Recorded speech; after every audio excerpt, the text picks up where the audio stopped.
Boker Tov. Today's daf is daf Yud Zayin in Sanhedrin. We're at the last line on Tes Zayin Amud Beis yesterday's daf. Sanhedrin Gdol Hoysa. My time of the Rabbanim. Why did the Rabbanim say that the large Sanhedrin, the Sanhedrin Gdol in Yerushalayim, has 71, and Rabbi Yehuda says only 70? Damri, because what's my time of the Rabbanim? Damri, O Moshe Al Gabeim. Why does he say that you have the 70? Because it says Shivim Kain, and the pasuk says Hashem told Moshe to gather 70 elders. And why Moshe? Because he says my time of Rabbanan, the Amri Moshe Al Gabeim. What's the reason? Amar Kol pasuk is V'siyatzvu Imcha. They will V'yisatzvu Sham Imcha. They will be with you. Imcha v'apadai, with you, and you are with them. That's 71. Rav Yehuda says no. Imcha mishum shchina. Rashi has two pshatim over here. One is that they will stand with you outside the Ohel, and they won't go into the Ohel because the Shechina is there. In other words, they will stand with you outside. It doesn't mean that they're part of the Sanhedrin of 71. And another pshat is that no, that Mishum Shechina Shetishu Shechina Aleim puts Chuliyas Moshe. In other words, so that Shechina should dwell on them. Moshe had to be with them, but it's not part. They're not that they're part of the. Not that Moshe's part of the Sanhedrin. They just needed him to make sure that the Shechina will come. The Shechina will come because he is there. Rabbana, that's a good shot. So what do the Rabbana do? So we have another pasuk. Amar Krat says, "V'nasu itcha b'masa ha'am," and they will bear with you the burden of the nation. Itcha v'apadai, you and with you. That means that you are with them. So it's a total of 71. Rabbi Yehuda, no. Itcha b'dam l'cha. Itcha means that they have to be like you. They have to be without blemish, and they have to be good people, it's tzaddikim, etc., etc. They have to have the same characteristics that Moshe had. V'rabbanan. So how did the Rabbanan know that? Because it says again, v'hakel me'alecha, and they will lighten the burden from you. V'nasu itcha me'alecha. So v'nasu itcha. Now after they learn at itcha that they have to be with like you from there. And even though that pasuk is talking about when Moshe appointed the other Sanhedrins, the local Sanhedrins of 23, V'yalfa Sanhedrin Gdol mi Sanhedrin Ktana, and you learn out in other words, how does Moshe the pshat is it was the Rabbanan say, because it says V'nasu itcha b'masa'am itcha, you are with them, so it's a total of 71. Rabbi Yehuda uses that pasuk to teach me they have to be like you, and the Rabbanan will learn that from the other Sanhedrins. When you appoint the smaller Sanhedrins, it says, in other words, make other Sanhedrins, smaller Sanhedrins, to judge the people. And there it says, they will be like you. So he learns out the Sanhedrin Gedol has to be like the Sanhedrin Ketana. If the small Sanhedrin, meaning the courts of 23, have to have choshuva people like Moshe. So obviously the Sanhedrin Gedol also has to be that way. Tan Rabbanan. Pasuk says, that two people remained in the camp. Who is that? Yesh Omrim Bekalpi. Some say that they remained in the urn, in the ballot box. What do we mean by that? What are we talking about? We're talking about Eldad and Medad, who were good guys. They were good guys. They weren't musmachim yet, but they were good guys. And they also prophesied. And what is it? What's the case here? He says that by Yishar, what do you mean they remained? The different shots is what they remained. One shot is that, first shot is that they remained in the urn. What do you mean by that? When Hashem said to Moshe, "Esfili shivmish mizik Israel, gather for me 70 elders." Amar Moshe, Kate said, "How am I going to get 70? Ever shisha mikol shevet. If I'm going to choose 60 from every shevet, well, how many shvatim are there? 12. 12 times 6 is how much? 72. That's too many. I'm supposed to get 70, right? So nimsu shnayim yisayrim. Ever chamishim. If I only take 5 from every shevet, how much is that going to leave me? 60. 60. Then I'll be 10 short. Sorry, I'm missing 10. Ever shishim shevet v'chamishim shevet. Okay, so I'll take 6 from most of the shvatim, and I'll take 5 from a couple of them, so that I'll only have 70. They'll be jealous. One guy got 6, one got 5. You ever try to divide things up and it's not equal? Right? Yeah. It's like to a college, which some people say is not fair because it's not, but on the other hand, it gave the states, it gave the states some importance, that they had some, that what's the purpose of it is that that's why they have those 2 senators from every state, so that so the states have some equality, even the ones that don't have a big population. But in Hanami, that's how it works, So it's gonna be, they're gonna be jealous if some guy gets, one shaver gets 6 and one gets 5, and one gets 5 is gonna be jealous. So what did he do? Shisha. What he did was he took 6 from every shaver. What did he do? He brought 72 ballots, papers, right? Pieces of paper. Al Shivim Kasuvkan. On 70 of them, he wrote Zakain, meaning you're an elder, you're a musmach, you're going to be in the Sanhedrin. You're going to be one of the judges. And two ballots he left blank. So whoever would get the blank, so he says, not me, right? Whoever gets the blank, he doesn't go in, right? So he did it that way. Bolon, he mixed them all up, and he put them in the urn, in the ballot box. Amalem, Boa told come and take everybody take out a ballot. Whoever got the word Zaken, Amr Kfar Kiddush Rashamam, Hashem made you, you're a judge, you're one of the 70. Mishal Biyarachalak, if he got one of the 2 blanks, Amr, he said, listen, Hashem didn't want you, don't blame me. You got the blank. It was the ballot was fair and square. We mixed them all up. Everybody got a chance, and that was it. So that's one way to learn. What does that mean? That the 2 Eldad that we're speaking about, the one shot is that they remain because they got the blanks. They could be the alternate juror. Pardon? They could be the alternate. Yeah, okay. We're going to talk about alternates. Yeah, we're going to talk about that, but that's not yet. They could have been that, but they didn't say that. Rashi doesn't learn it though. Rashi, 2 people got the chalak, and they Eldad made it because of their modesty. They didn't want to take a ballot because they felt that they weren't worthy. They said, let the other people do it. So what happened is they were destined to get Zaken. The way Rashi learns, not everybody learns that way. They were destined to get Zaken. They were destined to get a good ballot. A ballot would put them in the Supreme Court. But they never picked theirs. They never picked it. So theirs too. That's why Yisharo Ish Ishnei Shemamachna. These 2 stayed in the urn because they never picked theirs out. Then the Gemara just brings down, before we go back into another shot of Vayishar, what does it mean?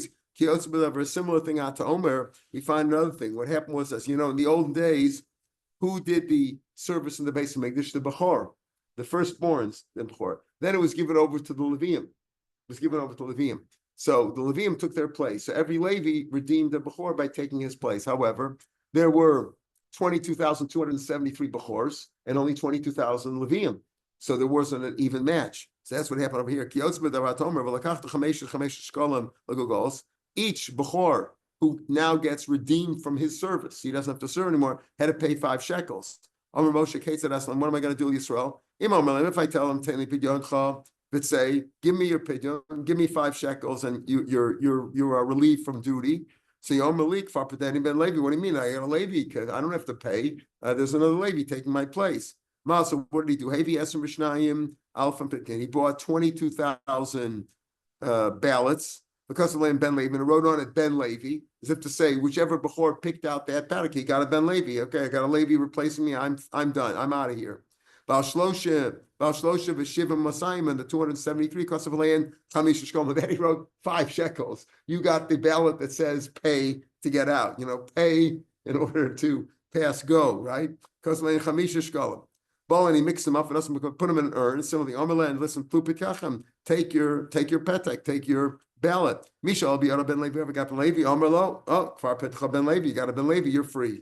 Misha al biyara chamesh shkalim, whoever got the 5 shekel, Omerlo, you got to pay. But say, you got to pay. Not my fault, you got the wrong ballot. Okay, so it's another shot in what they did with the ballots. And it was a smart way to handle the issue. Put it in a ballot, and put it in the ballot box, and it's a fair and square way. Whatever you picked out, it's Shem determined that. Shimon says another bit. What does it mean, Machna Nishtaru? What does it mean that they stayed in the camp? These 2 Eldad made that stayed in the camp.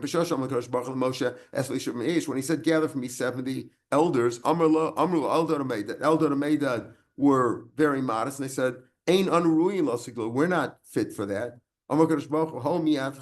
Since you diminished yourselves, you made yourselves low, you made yourself small.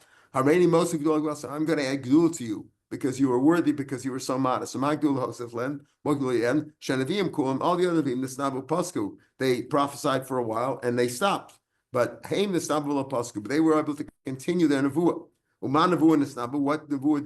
What prophecy did they utter that gave him Amr. They said Moshe is going to die. Yoshua machlis es Yisrael la'aretz. Yeshua is going to be the one bringing in the Jews into Eretz Yisrael. And that was what they knew. Now, you might say they did prophesy the truth, right? Their prophecy was true, right? But were they right in doing that? So we're going to see Abachanan Omer and Bishumar Blezer, Aliske Slav. No, the Nevuah was not about Moshe dying and Yoshua leading them into Eretz Yisrael, but they were prophesying about the future that the Slav, the quail, would be given to the name of Snabnim. Ali Salav, what, awake or rise up, the quail, like come on out, you're gonna be the food for the Jews. So that's what they get him for. Nachman Omer, Aliske Gog and Magog, that they prophesied about the future that Gog and Magog was going to attack. In my Gemara it says Houthis. No, it doesn't. The Houthis will the Gog and Magog. By the way, people think Gog and Magog is Gog against Magog. No, Gog is the leader, right? And Magog is his nation. It's Gog and Magog, right? Anyway, Gog and Magog is going to rise up against Israel. That's what his nevuah was. It says, Ko Amar Hashem Elokim. This was the nevuah that he said, Ko Amar Hashem Elokim. Ha'atahu, are you the one Asher Dibarti? That, in other words, this is later on in Yecheskel, he's talking about this nevuah that Eldad Omedet had given, back in the times of the Chumash. Ko Amar Hashem Elokim. Ha'atahu Asher Dibarti. Are you the one that I spoke about, the Amim and Kamonim in the early days? Biad Avdi Avodai, or Avdi Nevei Yisrael, in the hands of my servants, the prophets of Israel, Hanivim B'Yom Haim, who prophesied at that time, B'Haim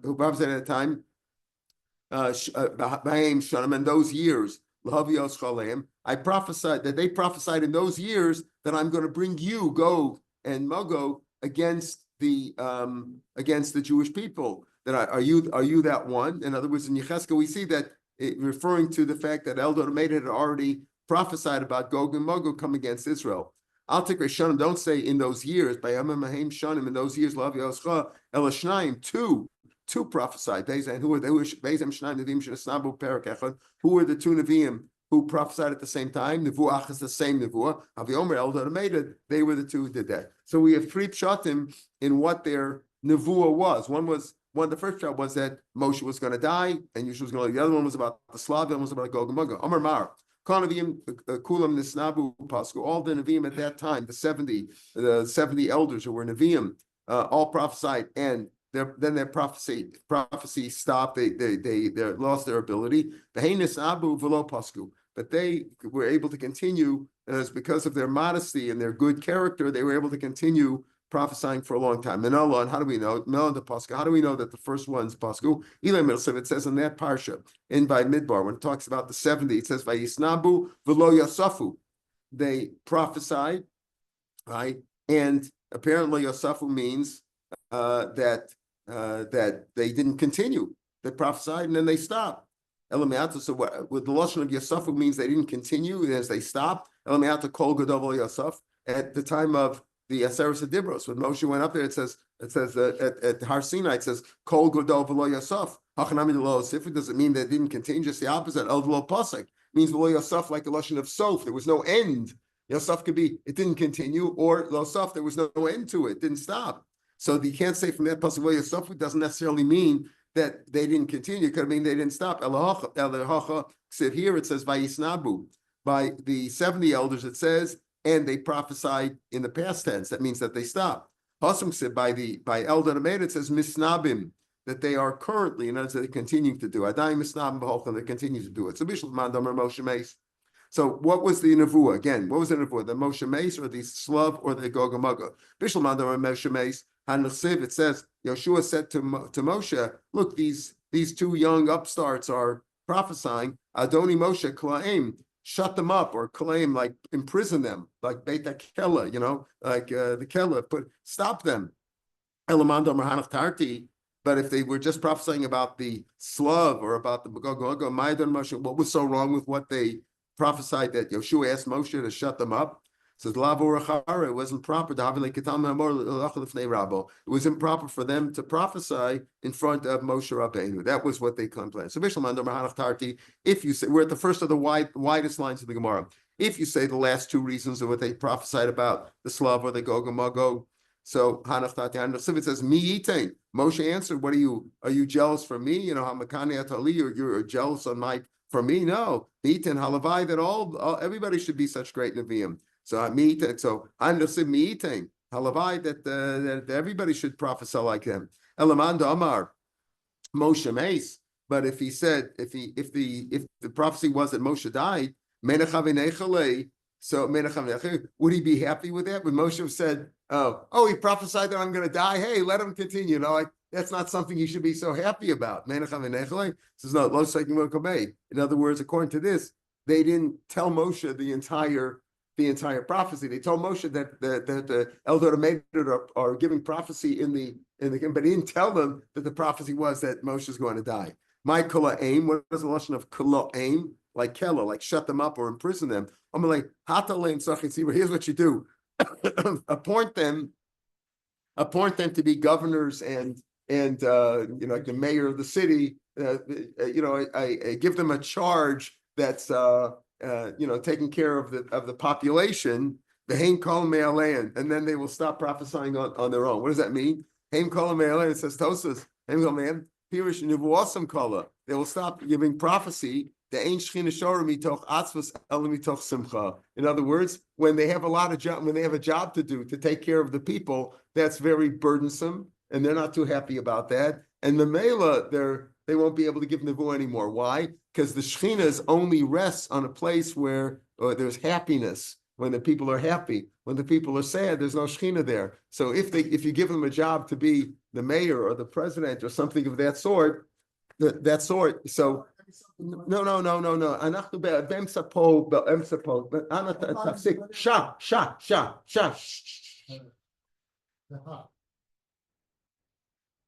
Okay. All right, sorry about that. So what did he tell me? He says, give them a job in charge, appoint them to be officers of the city or officers of the state, whatever, give them a job to take care of the people, and then they will be unhappy, and the Mela, their Nevuah will stop. That's what he meant. That's what Yeshua told them. Kala'im, imprison them, shut them up. Now we're going to go back to the Mishnah. The Mishnah said that if you have a court of 20, a small court of Sanhedrin of 23, why is it 23? Because we said 10 people, because it says, right, it says, V'tzilu Eida, V'shaftu Eida, they will prosecute them. That's Eida is 10, because it says by the spies, right? By the Meraglim, it says, Ad Mosai La'eida Ra Azos, and how many was the Eida Ra? 10, because Yoshua and Kalev were not included in them, right? So there's only 10. So that was 10. So it says, V'shaftu Eida, V'tzilu Eida. So 10 prosecuting them, 10 defending them, and that's 20. Now, how do you get 23? So the Mishnah said, this is all part of the Mishnah. Somebody asked me about that. Usually that's like the Gemara explains that. The Mishnah says, how do you get 23? Because it says, Lo siach re'rabim l'ros. You shouldn't follow the majority for evil. In other words, if it would just be, let's say, 11 to 10 saying he's guilty, that's not good. You shouldn't follow the majority for good. But then it says, Achar re'rabim l'hatos. You should follow mashma for good. So to tell you that when you have a when you're inclining them to guilt, it's got to be 2. When you're inclining them to innocence, you only need a majority of 1. Do you need a majority of 1 or 2? For innocence, 1. For guilt, 2. So you have to add on 2, because if 10 are prosecuting and 10 are defending, and then you need to, in order to find them guilty, you need at least a majority of 2. So you add on 2, you have 22. But you can't have a bezin shakel, you can't have an even amount. So you add on, that's how you get to 23. That's how we said the Gemara. So now we're back in our Gemara on the second of the widest lines. Sof l'ra pishnayim l'mishkachas. So what do you say? You add on 2, so you can have a majority of 2 in case it's guilty. But you won't have a majority of 2 for guilt anyway. Think about it. If you have a court of 23, there's no way you will have a majority of 2 for guilt. Why? Because if it's 12 to 11. That's, you can't have 12. 12 to 11 fine for innocent, but not for guilty, right? So what would you have? 13 to 10. That's 3. You don't have 2. You either have 1 or a majority of 1 or 3. You don't have a majority of 2. So if you have 10 people, 11 people finding innocent for Shnei Masar Mechayven and 12 saying guilty, it's only a majority of 1, and that wouldn't be enough. And if you have 10 finding innocent and 13 finding guilty, plus of it, then it's a majority of 3. You don't have 2 anyway. So Amarvu Yatamotzi, you're right. That wouldn't be such a problem, but so anyway, you could find it. Amarvu Yatamotzi Elamosifin. When you have alternates, when you add on, for example, let's say you have 23 and one guy says, I can't decide. So he's disqualified, as we'll see. He's disqualified. And when you add on, you always add on 2.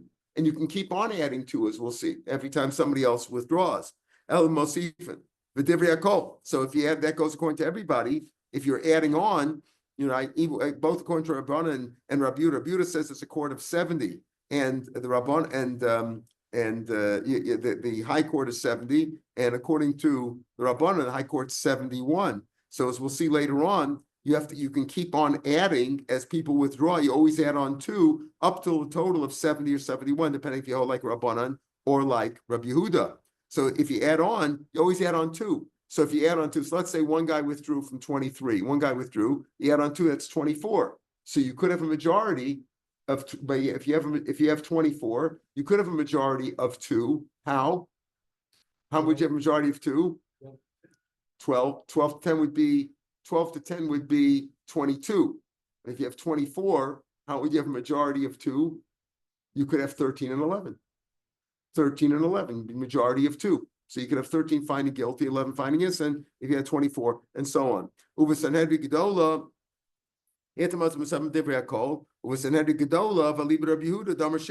it's a large Sanhedrin, then it's very simple. You could have a majority of 2. If, let's say, the court was 70, nobody withdrew, but yet 70, you could easily have 36 to 34, according to Rabbi Yehuda. According to Rabbanan, it's a court of 71. You want a majority of 2 unless you have this with alternates. Amar Bavu, Mosifanosim Bezin Shakel. When you add on, as we said, the Gemara Mishnah is going to say that later on, you always add on 2. That's the reason, because you go up, you keep on going. Lechatchila, Masif, when you add on 2 lechatchila. You have a bezin lechatchila, you have 24, 26, 28. Shita, that's what the Mishnah says. Ma'ud is saying, the one who says, I don't know, he doesn't recuse himself. He says, I just don't know how to judge innocent or guilty. Commandis, I think he's still there. We listen to him. Kamashmula, no. The one who says, I don't know, command listen, he's totally disqualified. In other words, once a guy says, I can't decide, we don't listen to his arguments at all. Whether for innocence or for guilt, we don't listen to him. Amar of Kana. Let's say you have a court of 23, and all say guilty. All feel that he's guilty. Nobody finds any reason to find him innocent. Potroso, we let him off the hook. Because that can't be. There's got to be always some excuse. Somebody can defend him. And if nobody can defend him among the court of 23, we assume that something isn't right here. And you don't bother. My time, so he gives the reason. Says Kiva the Gemara halanas din lemevitz chusa. There's no halana din when once a verdict is rendered. Let's say that to find somebody guilty and you kill him right away, because that's called mental suffering, right? Alana said that's halana. You suffering, you kill him right away. There's no such thing as death row in halacha. You take him out to kill him right away. If on the way to the gallows they find some excuse, we bring him back in, but you got to kill him right away. However, that's not the case with finding him guilty before the verdict. You always leave it overnight, because that's why maybe people could they'll go home and think of some reason to find him innocent. But if some people find innocent, some people feel innocent, other people feel guilty, leave it overnight, right? But if everybody felt guilty right away, all the judges felt guilty, that's the final schluss.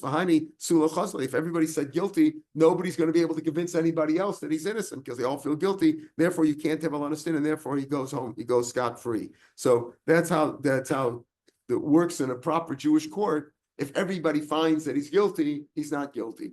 Which people do we put as judges in the Sanhedrin? Ella Balikoma have to be men of stature, tall, good looking. Balichachma, wise. Balamara, they have good appearance. Balzikna, and they're elders. And as Zikna usually means that they can learn, that they're chachamim, and we already said bali chachma, but that they can paskin, that they have musmachim ubalik shafim. They also are familiar with sorcery, so that they can judge sorcery cases. If somebody's accused of being a sorcerer, the judges have to understand what that's about. They also know 70 languages. If the Sanhedrin doesn't understand the guy because he's speaking in an Armenian and he doesn't know, they don't understand him, they have to hear via a translator. That's not listening. You can't have ABPA, that's like hearsay, right? Just like witnesses can't give hearsay testimony. They have to see it themselves and talk themselves. Same thing, you can't hear it from a translator. Amar B'Yam Rav. Ein Moshivim Sanhedrin. Yeah, you only put, who do you put up a Sanhedrin? People who are so smart. Obviously, you can't be Matal Sheretz. There's 8 shrutzim that the Torah tells us that when they're dead, they're Matame. They're Matame you, right? So you need somebody who's such a smart guy that he can find a reason that a Sheretz should be Tahar, even though it's not. But just the Sheretz Minatorah. That Minatorah, I can tell you Sheretz should be Tahar, even though it's not. I'll give an example. I'll give a kavachomer. Listen, a snake, what does a snake do? He kills people, kills animals, kills people. So what does it do? A snake himself, if the snake himself dies, he's not one of the shrutzim that's tumah. He's not one of the 8. Yet he makes a lot of tumah because everybody that he kills makes them tumah, right? He makes a dead body, or anybody that he kills makes them tamei, whether it's an animal or a person. And kills. Makes tar, but still itself is tar, meaning it's tar as a sheretz. It's tar as a sheretz, not metame as a sheretz, right? Sheretz she'enamemis umarba, a sheretz which doesn't kill. It's just a small creeping item that doesn't kill. It's not marbatuma, and it didn't shouldn't be tar, even though the Torah says it's tame. But you would think that you would think that it should be tar, because a nachash which kills, right, and makes a lot of tum in the world because it kills and makes people into corpses and makes animals into carcasses, right? Makes a lot of tumah. Still, in itself is tar. A sheretz which doesn't kill. These small 8 shrutzim don't kill others. Certainly should be tar. So I could give such a kavachomer, but that's not a good kavachomer. Because that doesn't make any sense. A thorn also kills, right? If you pierce somebody with a thorn or an animal, it can kill, and yet that's not tamei. A thorn is not tamei, so that's not such a good kavachomer. But that's what the idea is. You got to pay people who are very wise. Amar B'Yam Rav. Kol yer she'ein ba shnayim ledaber ledaber b'echad l'shmoa. In other words, every city we talked about that the 70 Kanim in the Sanhedrin Hagdola have to be versed in the 70 languages. 70 Kanim in the 70 languages of the world. When it comes to the city courts, the courts of 23 that you have to appoint in each city, right, to judge capital cases, a city that doesn't have 2 who could speak the 70 languages, and one who at least understands. There's many people who can understand the foreign language, but they can't speak it themselves. So if you have 2 that could speak and one that can hear, and meaning it can understand, you don't make a Sanhedrin in a city like that, because the people when people testify, not all 23 have to be versed in the 70 languages, but at least 2 or 3 have to be. Uwe Beitar, in the city of Beitar, Shlosha, there were 3 who could speak. Over Yavna Arba, and Yavna, there were 4 who could speak the 70 languages. Who were the 4? Rabbi Lezer, Rabbi Yeshua, Rabbi Akiva, V'Shimon HaTemani. Don Lefneim. See, the other ones, Rabbi Lezer, Rabbi Yeshua, and Rabbi Akiva, were all Rabbanim, right? They were all Musmachim. Shimon HaTemani was not. Shimon, the Yemenite, came from the same place that the Houthis. Shimon HaTemani, Don Lefneim, he judged in front of them, but the point is, Bakaki sat on the ground because it wasn't a Musmach. The point, though, is that there were 4 there, Meisvei. So you say, if a city has 2 who could speak the 70 languages and 1 who can understand it, that's good enough. Meisvei. Shlishis Chachma. If you have a 3rd one, that's Chachma. Revius, Ein L'malei Mala. In other words, if you have 3 who could speak, right? That's Chachma,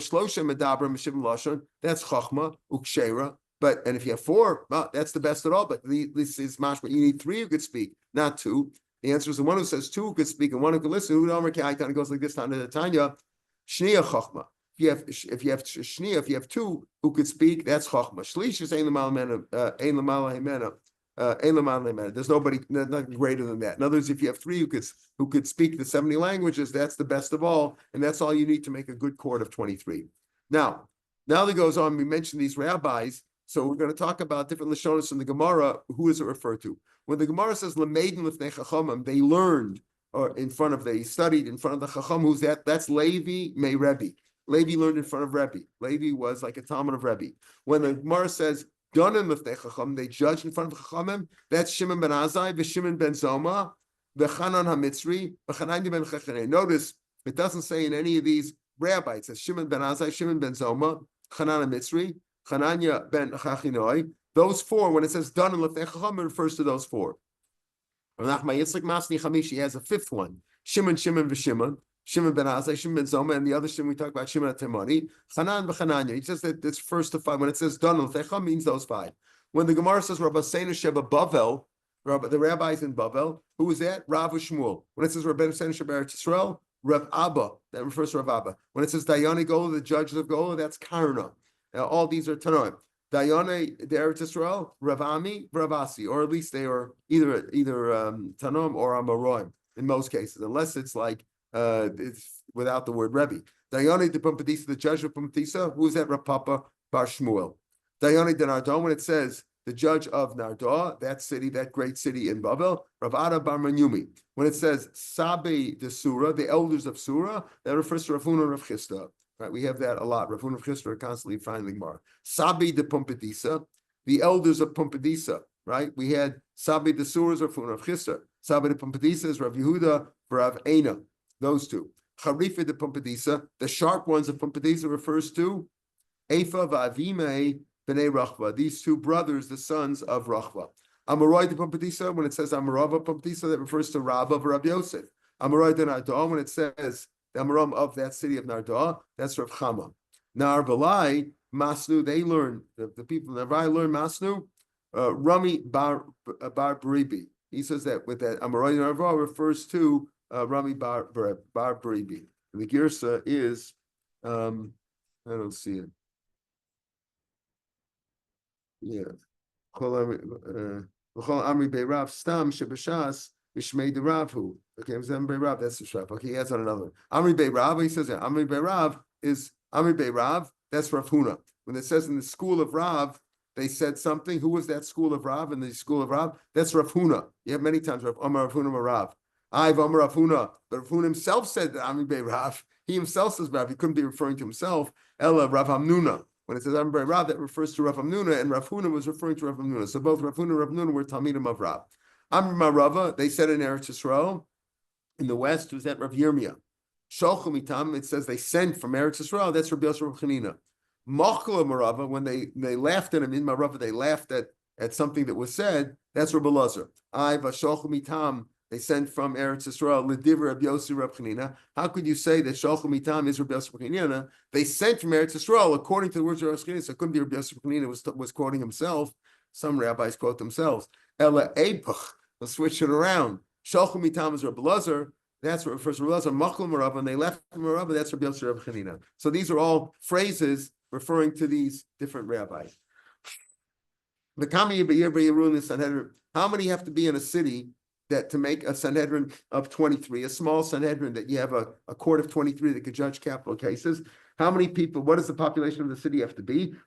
So we said Me'ev Esrim, 120. That's on the Mishnah ended off. It had to be 120 according to one opinion, right? And Nehemiah said it had to be 230. Can I get Saras? Now, Nehemiah's opinion is quite obvious. You have to have a court of 23, which we explained already why you get to 23. 10, 10, 2, and 1 is 23.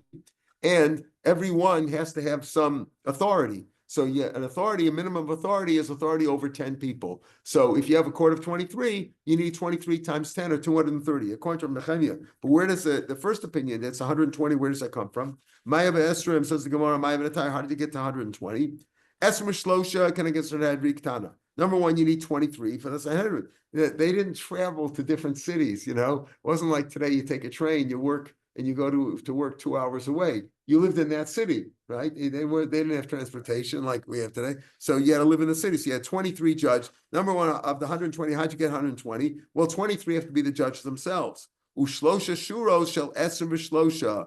Then you had 3 more rows, like in a semicircle, you know, the way they sat in the court.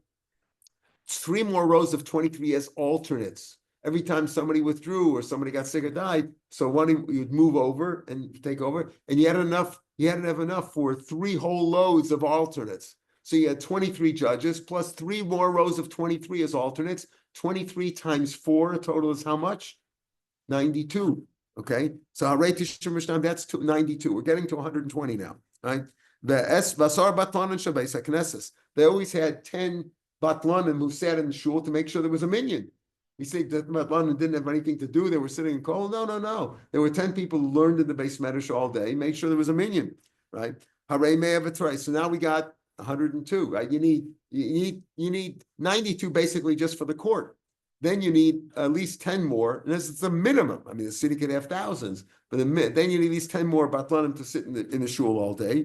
Vishnei Sofrim and 2 court stenographers to write down the opinions. They have to have stenographers, right? Vishnei Chazanin and 2 bailiffs, the ones who call them and punish them, they take care of the punishment and they summon the people to court. Vishnei Balidin, you have to have at least 2 people who are litigants. If there's not 2 available people to have a litigants, what's the point of having a court? If there's nobody there, you need to at least Vishnei, you need 2 witnesses for the judges. Vishnei Zoman, and then you need 2 witnesses. You need 2 zomen to keep the witnesses honest. They have to know there's somebody who could find them to be liars. Vishnei zomen, and you need two who can prove, who can refute the zomen. So everybody is like sort of covered. There's enough people to everybody's covered. Pardon? That's the whole population. That's the whole population, right? So we're up to 114 now, right? We had 102, and then we had the 2 stenographers and the 2 bailiffs. That's 106. The 2 litigants, 108. And then the 6 witnesses, the 2 witnesses and the 2 zomen. So we have 114. Okay, so we're up to 114. We need 120. Tanya will learn a Bryce. If you don't have 10 things in this city, you're not allowed to live in a city. A Talmud Chacham should not live in a city that doesn't have these 10 things. What are they? So you enumerate them. Bezdin, Makin, Ba'unshin, and Bezdin, who punishes, right? Who gives Malchus. But Kupashot Stucca and the Kupashot, they have to have a charity fund. Nigvis B'Shnaim, it's collected with 2. You collect the tzedakah, not like some shuls where everybody just takes the tzedakah box and does what they want with it, and God forbid they should make a mistake. But you have to have 2 people collecting it, 2 people in charge. They give it out. The Chesed fund is given out with 3 people, not 2, 3 people. Okay, so now you have 2 and 3. This is how we're going to get. So we were up to 114. Now we got 2 people who collected stock and 3 people distributed. That brings us to 119. Right? We had 114. We got 2 and 3.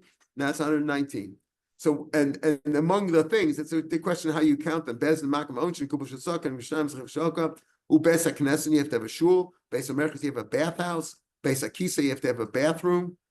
All right, and they also have to have a rofe, a doctor, a uman, and an uman is it can either be a bloodletter or a moel, right? A bloodletter. He says Rashi says that the rofe, the doctor, is to make a mila, and the uman is the bloodletter. Okay, different ways to learn that throughout Shas, you have many times uman can refer to also to a moel, but the point is you have to have a moel and a bloodletter, a lavler and a scribe. And he puts in the tabach, right? Some take that out. Bach takes that out. You have to have a shochet. Umalametinok is a person to teach children. So these are the 10 things that, depending on how you count the 10, a city has to have those 10 things, otherwise you shouldn't live there. But among the 10 things, we're getting our extra 6. We were up to 114. So the way Rashi learns is that you have the 2 people collected stock and the 3 people distributed. And then all these things, the rofe, the uman, the lavler, and the tabach l'malam tinokus could all be 1 person. However you win. So you live, yes, at least you get to 22. Mishum Kiva Amru, you're supposed to have fruits there.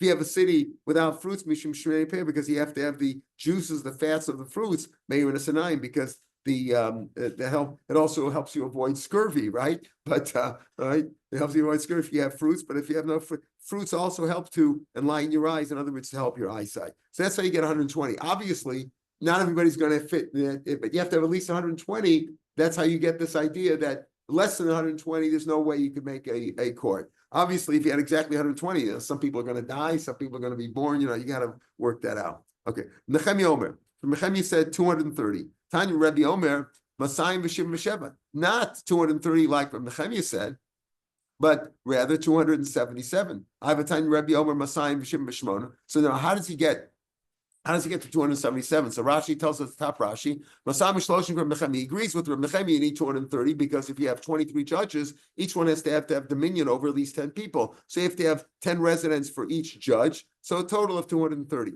But Odmem Zayin, the other 47, because he says 277, Shemish Chalko Bezdin, if they disagree, right? So let's say 11 people find him innocent, and one says, I don't know. He's disqualified. You have to add on out of the 47. You add on 2, and you keep on adding 2 in case it's an even. It's a draw, and they can't come. It's like a hung court. They can't decide. It's even. You keep on adding on until you get a court of 71.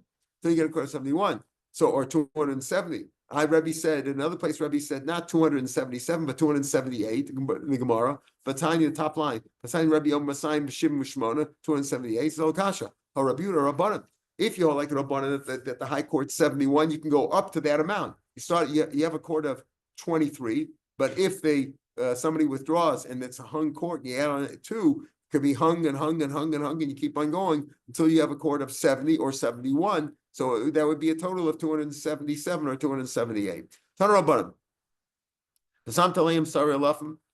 happened? Yisro was advising Moshe on how to judge. You can't be the judge for all the people. You should put on them officers of thousands, mayors of hundreds, chamishim. In other words, you have one officer in charge of 1,000 people. Then you have below him, you have an officer in charge of each 100. Then you have below him an officer in charge of each 50. Then below him you have an officer in charge of every 10. Sari alafim sheishmas. How many people came out of Egypt? Right? How many people were there? 600,000. So Sari alafim is 600, right? If you had 600,000, who was in charge of each 1,000? You needed 600 judges to be in charge. Each one of them was in charge of 1,000, right? Because he had 600,000 Jews. Sorry, Mayas would be how much? Sheshes alafim, 6,000. You'd have 10 times that, right? Now 600 times 10 would be 6,000 because there's 10 100s in each 1,000. Sorry, Chamisha would be double that. In other words, if you had 6,000 judges for the 600,000 Jews, right? And so double, and for each 100 you had, that would be the Sari Mayas, and you had 6,000 of them. So Sari Chamisha would be double that, because for each 50 is half of, there are two 50s in every 100. So if you had 6,000 for the hundreds, for each charge of each 50 would be Shnei Masar, would be 12,000. Sari Asaros 10 would be 5 times that. Sheshes Ribu, right, would be how much? 60,000, right? 60,000, because if you had 12,000 judges for each 50, then for each 10, you would have there are 5 10s in each 50, right? 5 10s in each 50. So if you had 12,000 judges for the 50, for the 10s, you'd have 5 times that. 12 times 5 is 60,000. Nimtzu, how many judges were there in total? Nimtzu Dayan Israel were Shivas Ribu, will be 70,000, 78,600. How do you get 78,600? Well, we just said you have 60,000 in charge of the 10, and then you have in charge of the 50, 12,000. That would be 72,000. Then you have 6,000 in charge of the hundreds, right? 700s, and then in charge of 1,000, you be 600. So you have a total of 60 plus 12 plus 6. That's 78,600 for in charge of the 1,000. Tomorrow's Daf Yomi will be on the podcast Mitzvah Shem. On Sunday morning, we'll start the last 3 lines on Yud Ches and Beis on Shabbos' Daf. Next week, we will learn 5 minutes earlier than normal. Every day we will be learning next week in Mitzvah the very long Dapim. We'll start with 5 minutes earlier than our usual time. Shabbat shalom lekulam b'serot shalom. No problem. Sunday we'll learn 5 minutes earlier than usual. Next week, every day we'll learn 5 minutes earlier. Bureaucracy is not a new thing. Look at the number of people that were bureaucrats. Yeah, that's right.